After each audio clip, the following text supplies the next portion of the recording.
31장 12절부터 18절까지 구약성경 129쪽 어간에 있습니다. 129쪽이나 130쪽이나 보세요. 출애굽기 31장 12절부터 마지막 18절까지입니다. 교도하겠습니다. 12절 가겠습니다. 여호와께서 모세에게 말씀하여 이르시되 말하여 이르기를 너희는 나의 안식일을 지키라. 이는 나와 너희 사이에 너희 대시대의 표정이니 나는 너희를 거룩하게 하는 여호와인 줄 너희는 안식일을 지킬지니 이는 너희에게 거룩한 날이 됨이니라. 그날을 더럽히는 자는 모두 죽일지며 그날에 일하는 자는 모두 그 백성 중에서 그 생명이 끊어지리라. 엿새 동안은 일할 것이나 그날은 큰 안식일이니 여호와께 거룩한 것이라. 안식일에 일하는 자는 누구든지 반드시 이같이 이스라엘 자손의 안식일을 지켜서 그것으로 대대에 영원한 언약을 삼을 것이니 이는 나와 이스라엘 자손 사이에 영원한 표적이며 나 여호와가 엿새 동안에 천지를 창조하고 일곱째 날에 일을 마치고 쉬었음이라 아니라. 같이 읽겠습니다. 여호와께서 시내산 위에서 모세에게 이르시기를 마치신 때에 증거판 둘을 모세에게 주시니 이는 돌판이요 하나님이 치신 순인 것이더라. 아멘. 같이 인사하겠습니다.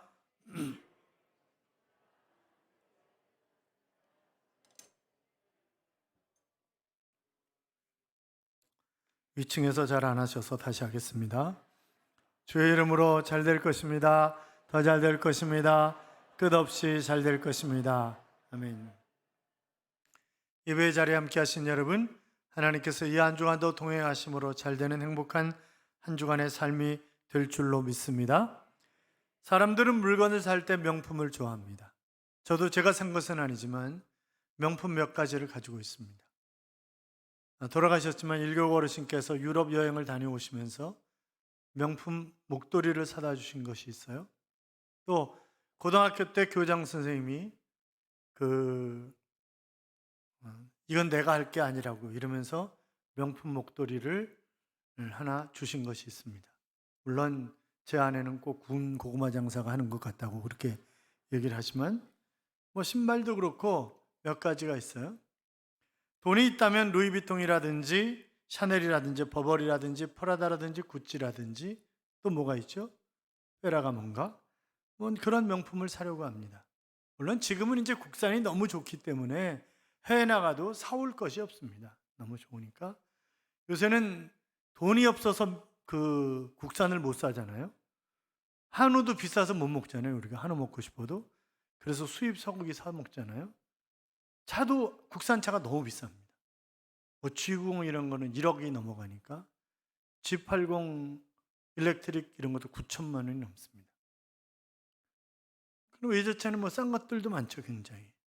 그러니까 요새는 뭐가 명품이냐 이것도 잘 구분하기가 참 힘듭니다만 우리나라 LG, 삼성 이런 것들은 세계적인 명품으로 알려져 있는 그런 것들이죠. 아이들이 신발을 살 때 발 사이즈에 맞느냐 안 맞느냐 그런 게 아니라 브랜드가 뭐냐 이런 걸 가지고 따집니다. 그래서 강남에 있는 아이들은 적어도 몇 가지 명품을 가지고 있고 그리고 가난한 아이들은 구찌개, 프라다개 계를 해서 산다잖아요. 참 나는 명품이 좋다라고 하는 그런 책이 있습니다. 나카무라 우사기라고 하는 여류 작가가 쓴 책인데 명품 매니아죠. 쇼핑의 여왕으로 일본에서 유명해진 그런 사람입니다. 비가 올 때 우산이 줄줄 새는 우산을 쓰면서도 그 우산을 어깨에 메고 나 우산까지 샤넬을 쓰잖아요.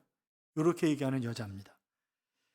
쇼핑 중독증에 걸려서 주민세가 밀려있고 의료보험료가 체납되어서 병원에서 진료 거부를 당함에도 불구하고 1년에 2천만 원 이상 옷을 사드립니다. 2천만 원이 아니라 2천만 엔이니까 약 2억 정도의 옷을 사드리는 것입니다. 카드 한도액이 넘으면 롤렉스라든지 카르티에라든지 시계를 전당포에 맡기고 빌린 돈으로 또 다시 명품을 사는 것입니다. 명품종은 명품을 지님으로 말미암아 자기가 명품 인생인 줄로 착각을 하는 것입니다. 신분이 상승되었다고 생각을 하고 남이 쓰지 못하는 것을 쓰고 있다고 하는 인류의식을 가지고 산다고 합니다. 그러니까 자기가 명품 몇 개 가지고 있으면 명품 인생이라고 착각을 하면서 사는 것입니다. 그러나 여러분, 내가 명품을 몇 가지 가지고 있다고 해서 명품 인생이 되는 것은 결코 아닙니다. 자신을 명품으로 만드는 인생이 되어야 하는데, 아브라함은 믿음의 조상이라고 하는 그런 명품이었잖아요. 모세는 이스라엘 해방이라고 하는 그런 명품을 이뤄낸 사람입니다. 솔로몬은 성전이라고 하는 명품을, 바울은 유럽 복음화라고 하는 그런 명품을 남겼습니다. 한나는 사무엘이라고 하는 명품을 남겼잖아요. 어거스티나 칼빈은 종교개혁이라고 하는 그런 명품을 남겨놓았습니다. 우리가 어떻게 주어진 인생 속에서 자신을, 그리고 자신이 만든 산물을 명품으로 만들 수가 있는 것입니까? 우리가 명품 크리스찬이 되어야 되는데, 여러분, 내가 명품 크리스찬이다 그렇게 생각이 되세요? 어떤 분이 자기가 너무 고생이 심하고 고난이 많다고 목사님한테 어떻게 했으면 좋겠냐고 상담을 하러 왔답니다. 그래서 목사님이 욥기를 좀 읽어보세요. 그랬더니 욥기는 어디서 파는데요? 그렇게 물어보더라고요. 아니, 교회 생활을 10년 이상 하신 집사님이 욥기서가 어디 있는지 몰라가지고 욥기를 어디서 파냐고 이렇게 물어보면 어떻게 되는 거예요? 여러분, 명품 크리스찬이 되려면 하나님 중심, 성경 중심, 교회 중심으로 살아야 됩니다. 그렇게 사셔서 하나님이 인정하시는 명품 인생이 되시기를 주님의 이름으로 축원합니다. 출애굽기 31장은 성막 제작 방법, 그리고 성막을 제작할 사람을 구체적으로 지명하시는 그런 얘기가 나옵니다. 그리고 안식일 준수에 관한 것을 다시 한번 강조하시고, 그리고 하나님이 친히 그 십계명의 돌판을 써서 모세에게 주셨다고 하는 그런 이야기가 나오고 있습니다. 자, 하나님은 친히 그의 일꾼을 지명해서 부르시는 거죠. 그래서 부살이라고 하는 사람을 바로 성막 기구를 만드는 사람으로 지명하여 부르셨는데, 그의 이름의 뜻은 하나님의 보호하심, 그런 뜻입니다. 여러분, 그러니까 우리가 하나님의 어떤 일을 한다고 하는 것은 내가 어떤 재능이나, 물론 이 부살이라고 하는 사람이 여러 가지 재능을 가지고 있는 사람이에요. 그러나 내가 여러 가지 재능이 있다고 해서 명품 인생이 됩니까? 그것은 아닙니다. 그렇잖아요. 자격증 여러 개 가지고 있는 사람들이 있습니다. 아주 온 인생을 자격증 따는데 소비한 그런 사람들이 많이 있어요. 그러나 자격증 많다고 해서 명품 인생이 됩니까? 그렇지 않습니다. 자격증 많은 사람들이 굶는 사람들이 많이 있습니다. 뭐를 해야 될지를 몰라가지고 도대체 굶는 거예요. 그러니까 이 부살이라고 하는 사람도 많은 재능을 가지고 있는 사람이지만 그가 명품 인생이 될 수 있었던 것은 하나님이 보호하시고 하나님이 그를 사용하셨기 때문에 가능한 일이었습니다. 히브리 11장에 나오는 믿음의 맹장들을 보세요. 실패할 수밖에 없는 상황 가운데 살면서 성공하는 인생을, 승리하는 인생을 살았던 그런 사람들인데, 여러분, 아브라함 보세요. 아브라함이 믿음의 조상이지만 그가 아버지가 뭐 하는 사람이었습니까? 우상 장사였습니다. 우상 만들어서 파는 사람이에요. 이 사람이요, 자기가 살아가면서 혹시나 내가 목숨을 잃지 않을까라고 하는 두려움 때문에 자기의 아내를 2번씩이나 누이라고 속였던 그런 사람입니다. 또 조카 롯과 갈등이 있었잖아요. 가정에 불화가 있었던 그런 사람입니다. 지금은 본인들이 그냥 편하고 행복한 인생을 살기 위해서 자식을 낳지 않는 그런 분들도 참 많이 있습니다만, 그런데 100세까지 애를 낳지 못한 그런 사람입니다. 그러니까 여러 가지로 참 부족한 그런 사람이었음에도 불구하고 그가 명품 인생을 살 수 있었던 것은 그의 믿음 때문이었습니다. 그래서 로마서 4장 17절 이하에 보면 아브라함의 믿음에 관한 그런 이야기를 하면서 이렇게 기록이 되어 있습니다. 기록된 바 내가 너를 많은 민족의 조상으로 세웠다 하심과 같으니 그가 믿은 바 하나님은 죽은 자를 살리시며 없는 것을 있는 것으로 부르시는 이시니라. 아브라함이 바랄 수 없는 중에 바라고 믿었으니 이는 내 후손이 이같으리라 하신 말씀대로 많은 민족의 조상이 되게 하려 하심이라. 그가 백세나 되어 자기 몸이 죽은 것 같고 사라의 태가 죽은 것 같음을 알고도 믿음이 약하여지지 아니하고 믿음이 없어 하나님의 약속을 의심하지 않고 믿음으로 견고하여져서 하나님께 영광을 돌리며 약속하신 그것을 또한 능히 이루실 줄을 확신하였으니 그러므로 그것이 그에게 의로 여겨졌느니라 그랬습니다. 자, 그러니까 아브라함 믿음 때문에 명품 인생이 된 사람입니다. 다윗은 어떻습니까? 다윗은 목동이었습니다. 그런데 이스라엘 왕 중에 왕은 다윗이라고 얘기합니다. 이스라엘 국기의 별도 다윗의 별이라고 이야기를 합니다.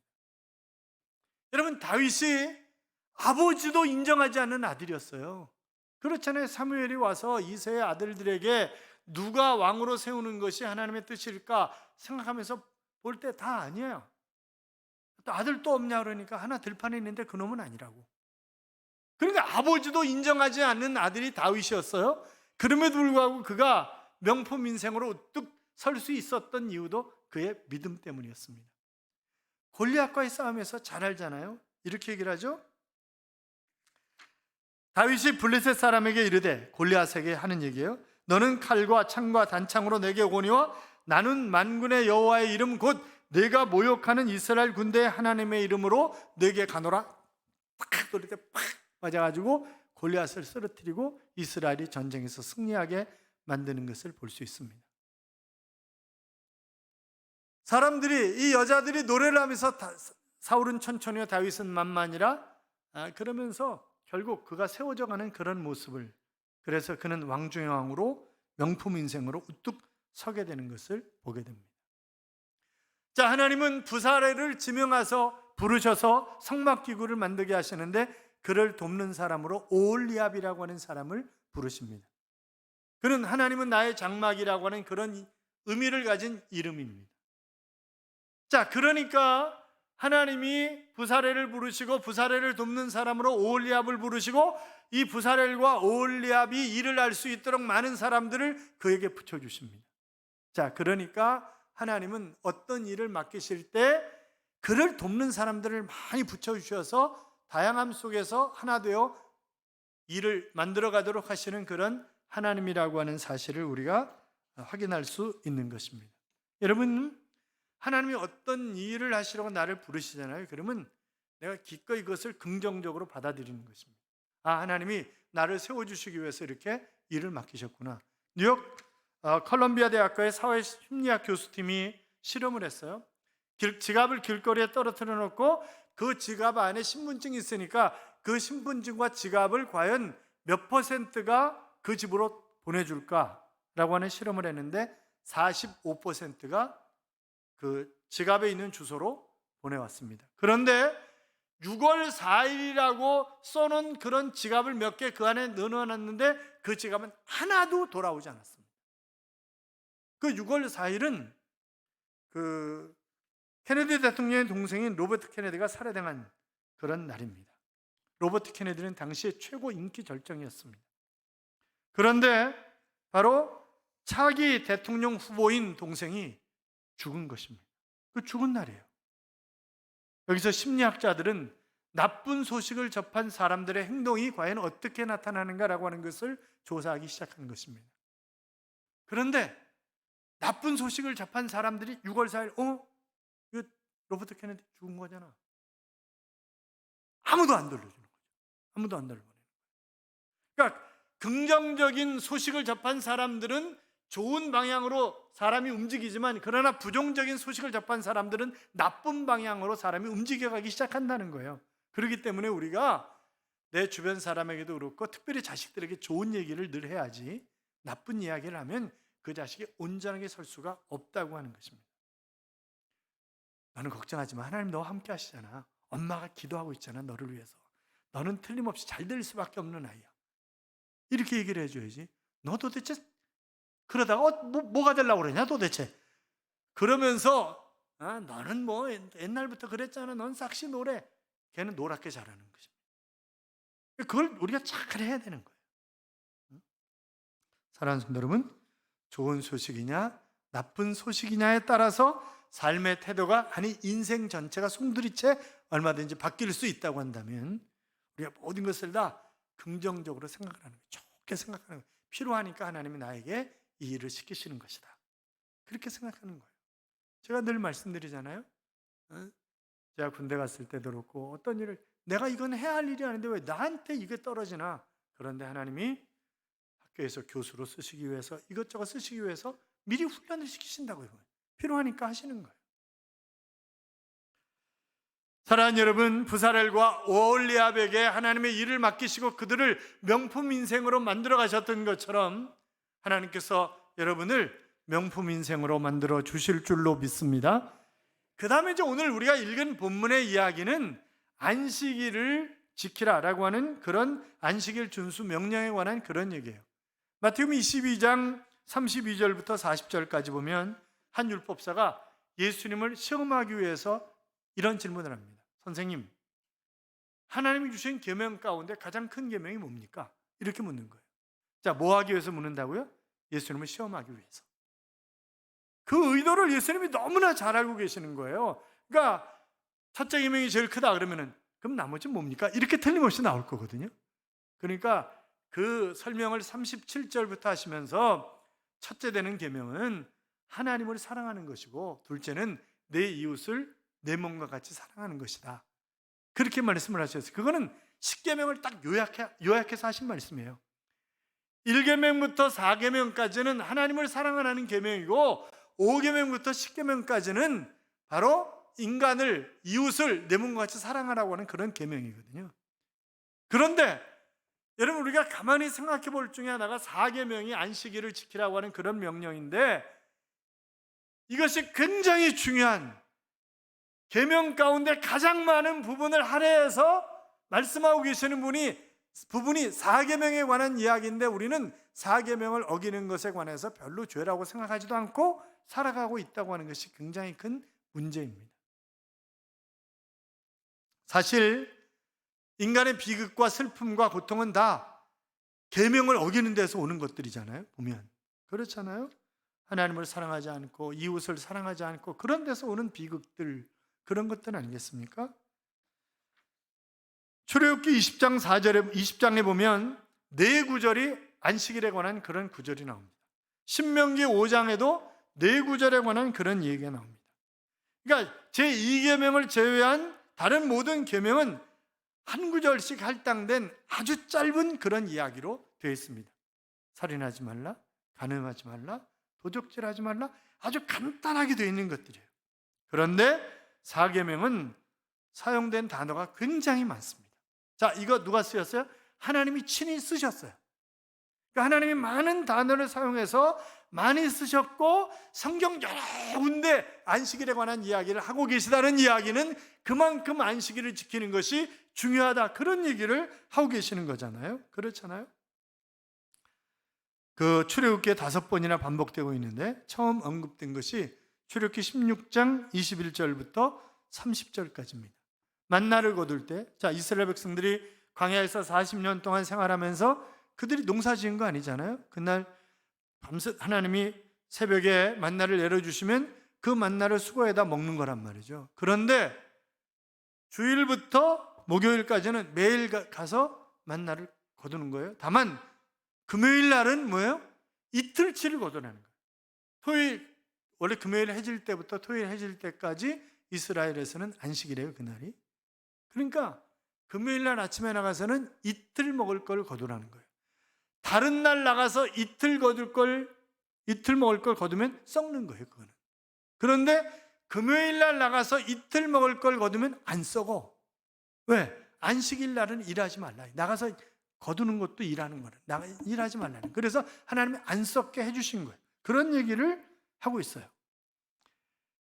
그 다음에 두 번째 나오는 것이 그 시내산에서 말씀하시는 하나님의 음성을 이스라엘 장로들이 직접 들었는데 바로 안식일을 기억하여 거룩히 지키라 라고 하는 그런 음성이었습니다. 세 번째는 언약의 서인데 출애굽기 23장 12절에 기록되어 있는데 여기에 또 제4계명이 기록되어 있고 6일 동안 일하고 제7일은 쉬라, 그렇게 말씀하셨습니다. 네 번째 말씀하신 것이 오늘 본문입니다. 너희는 안식일을 지킬지니 이는 너희에게 성일이 됨이라, 그렇게 말씀을 하시면서, 그러니까 결국 뭐예요? 이 부사렐과 오홀리압에게 성막 기구와 이 성전에 들어가는 모든 것들을 만들게 하시면서 그것이 아무리 바쁘고 시간이 많이 소요된다 할지라도 안식일은 쉬라는 거예요. 만들지 말라는 거예요. 만들어서는 안 된다는 거예요. 다섯 번째 기록하고 있는 것이 출애굽기 35장 1절부터 3절까지인데 모세가 이스라엘 온 회중을 모아놓고 성막을 실제로 건설하기 전에 이렇게 얘기를 합니다. 제7일은 너희에게 성일이니 여호와께 특별한 안식일이라 무릇 이날에 일하는 자는 반드시 죽일지니 안식일에는 너희의 모든 처소에서 불도 피우지 말지니라. 그러니까 하나님이 안식일을 얼마나 소중하게 생각하셨는가라고 하는 것을 단적으로 보여주는 거죠. 일하면 죽이라, 그렇게 말씀하셨습니다. 자, 우리가 짧은 본문 속에서 지금 안식일을 지키라라고 하는 단어, 이 동사가 3번씩이나 반복되고 있습니다. 13절, 14절, 16절에 3번씩이나 반복되어 있습니다. 이것은 하나님이 강조하시고 또 강조하셨다고 하는 그런 의미입니다. 그러니까 안식일은 언약의 증거인 거죠. 그러니까 내가 안식일을 지킴으로 말미암아 하나님을 하나님으로 인정하는 것이라는 거예요. 그러니까 안식일을 지키지 않는 것은 하나님을 하나님으로 인정하지 않는 것이라고 하는 것입니다. 그래서 그러면 생명이 끊어지리라, 그렇게 말씀하셨습니다. 여러분, 하나님이 6일 동안 세상을 창조하시고 제7일째 되는 날 쉬셨잖아요. 그러니까 쉬라는 거예요. 물론 단순하게 이것은 뭐 쉰다, 피곤하기 때문에 쉰다, 그런 의미를 넘어선 것입니다. 하나님이 영이신데 뭘 피곤하시겠어요? 하나님, 전능하신 하나님. 그러니까 그것을 넘어서는 거죠. 그래서 창세기 처음 나오는 것에 보면 창세기 2장 2절 3절에 제일 먼저 나오는데, 하나님이 지으시던 일이 7째 날에 이를 때에 마치니 그 지으시던 일이 다음으로 7째 날에 안식하시니라. 하나님이 7째 날을 복주사 거룩하게 하셨으니. 자, 안식일을 안식일 되게 하라는 이유는 뭐예요? 하나님이 복을 주시기 위해서 그렇게 말씀하시는 거예요. 그날이 복 주시는 날이라는 거예요. 그러니까 우리가 농사를 지어도 6일 동안 열심히 일하고 쉬는 것입니다. 공부하던 학생도 6일 동안 열심히 공부하고, 그러니까 안식할 수 있는 사람은 뭐예요? 6일 동안 열심히 일한 사람이 안식할 수 있는 거지, 일주일 내내 노는 사람이 무슨 안식이에요? 그거는 안식의 의미가 없는 거지. 그렇잖아요?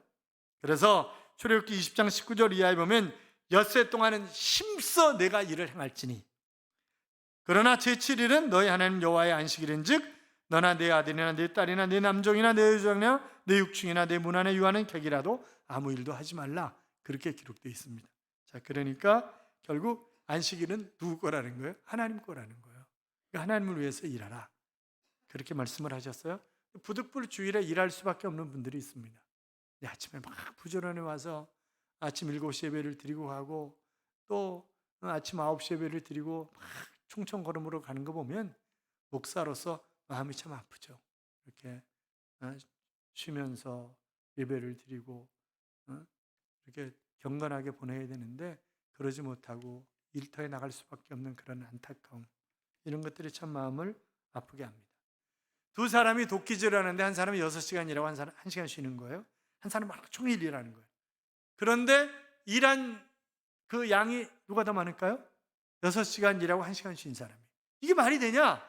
그랬더니 6시간 일하고 6시간 일하면 도끼 날이 무뎌지기 때문에 그래서 1시간 동안 쉬면서 도끼 날을 가는 것입니다. 그렇게 얘기를 하더라는 거죠. 여러분, 우리가 미국 서부 개척사를 보면 이제 유럽에서 건너온 사람들이 미국 땅을 차지하기 위해서 달리고 또 달리잖아요. 그런데 한 그룹은 6일을 달리다가 하루는 쉬는 것입니다. 그리고 주님의 날로 지키는 거예요. 한 그룹은 계속 달려가는 것입니다. 서부 땅 누가 다 차지했어요? 6일 달리고 하루 쉬고 그런 사람들이 서부 땅 다 차지한 거예요. 그러니까 왜 안식일의 복주사, 그날이 하나님이 복 주시는 날이라는 거예요. 사랑하는 여러분, 우리가 신앙생활의 기본인 이 안식일, 지금 이제 주일로 바뀌어 있습니다만 그날을 하나님 앞에 온전히 드리는 것, 그것이 하나님을 하나님으로 인정하는 것이다. 그래야 우리가 하나님의 인도를 받을 수 있습니다. 시편 25편 12절 이하에 보면 여호와를 경외하는 자 누구냐? 그가 택할 길을 그에게 가르치시리로다. 그의 영혼은 평안히 살고 그의 자손은 땅을 상속하리로다. 여호와의 친밀하심이 그를 경외하는 자들에게 있으며 그의 언약을 그들에게 보이시리로다. 내 눈이 항상 여호와를 바라보면 내 발을 그물에서 벗어나게 하실 것이미로다. 자, 여호와를 경외하면 자손이 땅을, 그러니까 자손이 잘 살게 된다, 이제 그런 얘기죠. 뿐만이 아니라 내가 그물에 걸리지 않고, 세상에 천원 그물이 얼마나 많아요. 그 그물에 걸리지 않고 온전한 삶을 살 수 있는 비결은 여호와를 경외하는 것인데 여호와를 경외한다. 이 경외라고 하는 단어는 1차적인 의미가 두렵고 떨림으로 하나님을 섬긴다. 그런 의미입니다. 2차적인 의미가 예배가 좋다. 그런 의미입니다. 자, 그러니까 내가 두렵고 떨림으로 하나님 앞에 예배하는 삶을 사는 것이 하나님을 경외하는 것입니다. 그럴 때 나와 내 후손이 복을 받는다 하는 그런 말씀을 하고 있는 것을 우리가 볼 수 있는데, 그러니까 우리가 어떤 일이든지 내 찾아서 일을 하는 거예요. 교회 일을 하는 거예요. 어떤 일은. 그러니까 스폴전 목사님에게 어떤 여인이 찾아와가지고 자기도 하나님의 일을 좀 해야 되겠다는 거죠. 그런데 교회 학교 교사를 하고 싶다는 거예요. 아무리 겉으로 봐도 교회 학교 교사를 할 타입이 아니야. 몸은 병들었지. 뭐 이건 그래서 아예 딴 일을 하시라. 난 교회 학교 교사를 하고 싶다고 계속 쫄르는 거예요. 불의한 재판관 얘기하시잖아요. 계속 과부가 와가지고 계속 쫄르니까 내가 제명에 못 살겠다. 그래가지고 그냥 불의한 이 과부 얘기를 들어줬다는 불의한 재판관 얘기가 이제 성경에도 기록되어 있잖아요. 계속 와서 그러니까 그럼 알았다고 그러고 교사로 임명을 했어요. 단 애들은 없다고 본인이 알아서 하라고. 이제 그런 거죠. 그런데 이 여인이 정말 뜨겁게 얘야 내 얘기 좀 들어봐. 나는 얼마 있으면 곧 죽을 사람이야. 그러니까 마지막 죽기 전에 하는 얘기 좀 들어볼래? 이래가지고 전도를 하는 거예요, 애들을. 그래가지고 그 여자 반이 700명이야. 놀라시지도 않네. 아니 7명도 맡아가지고 다 없애는 교사들도 많은데 한 명도 안 받아가지고 700명, 애들을 1000명 등록시켰다는 거예요. 1000명을. 그러니까 대단한 여인이죠. 바틀렛이라고 하는 그런 여인입니다. 사랑하는 여러분, 내가 일을 하려고 하면 하나님 나를 도와주십니다. 사람들을 붙여주십니다. 주님의 날을 여러분은 어떻게 지내고 계십니까? 이 날을 잘 보내야 한 주간에 행복할 수 있습니다. 호세아 6장 1절에 보시면 오라 우리가 여호와께로 돌아가자. 여호와께서 우리를 찢으셨으나 도로 낫게 하실 것이요 우리를 치셨으나 싸매어 주실 것이므로다. 그렇게 말씀하셨는데, 그러니까 우리가 온전히 하나님 앞에서 날마다 살아가야 되지만 그게 잘 안 되잖아요, 우리가. 그러니까 주일만이라도 온전히 여호와께 돌아오는 거예요. 우리가 상처가 얼마나 많아요. 상처 없는 사람 아무도 없어요. 그런데 세상이 우리의 상처를 싸매어 주지 못해요. 이사야 30장 26절에 보시면 여호와께서 그 백성의 상처를 싸매시며, 하나님 상처를 싸매 주시겠다는 게 돌아오라는 거예요. 이제 성막과 제사 직무에 관한 시내산에서 모세에게 주신 하나님의 지시가 종결되고 그것을 하나님이 돌판에 친히 새기셔서 모세에게 넘겨주는 그런 이야기로 출애굽기 31장이 막을 내리고 있습니다. 사랑하는 성도 여러분, 아무리 바빠도 주일 예배자로 사는 것은 하나님을 하나님으로 인정하는 첫걸음이라고 했습니다. 안식일은 새 힘을 얻는 날이고 하나님의 자녀임을 확인하는 날이고 천국을 맛보게 하는 날이고 영혼의 오아시스를 경험하는 날이고 하나님의 백성을 지켜주는 날이고 하나님의 자녀로 미래를 꿈꾸는 날입니다. 안식일이 변해서 예수님이 부활하신 후에 예수님이 안식 후 첫날, 곧 주일날, 토요일 다음 그 다음 날 주일날 예수님이 부활하셨기 때문에 초대교회 때부터 바로 안식일이 주일로 바뀌었습니다. 그래서 주일날 우리가 모여서 예배를 드리는 것입니다. 사랑하는 여러분, 주일날 여호와께 온전히 돌아와 하나님 앞에 예배의 성공자로 살아서 내 삶에, 내 후손들의 삶에 하나님이 복을 주시고 이 땅에 사는 날 동안 명품 인생으로 하나님이 세워주셔서 멋지게 삶을 살아 위대한 삶이 끊임없이 이어지는 그런 삶을 살아가는 하나님의 자녀들이 되시기를 주님의 이름으로 축복합니다. 찬송가 428장 보시면 내 영혼의 햇빛 비치니 주 영광 찬란해 이 세상 어떤 빛보다 이 빛 더 빛나네. 내 영혼의 봄 노래 있으니 주 찬양합니다. 주 귀를 기울이시사 다 듣고 계시네. 내 영혼의 봄날 되어서 주 함께 하실 때 그 평화 내게 깃들고 주 은혜 꽃피네. 주의 영광 빛난 광채 내게 비춰 주시옵소서. 그 밝은 얼굴 배울 때 나의 영혼 기쁘다 라고 하는 그런 찬양입니다. 사랑하는 여러분, 내가 하나님을 경외하는 삶을 살면 하나님이 바로 우리 영혼에 햇빛을 비춰주시고 우리의 영혼에 끊임없는 노래가, 우리의 영혼이 봄날처럼 늘 기쁨이 있는 그런 삶을 살게 하시고 끝내는 명품 인생으로 우뚝 서서 멋지고 행복한 미래를 열어가게 될 것입니다. 그런 삶을 살아가시기를 주님의 이름으로 축원합니다. 축원합니다.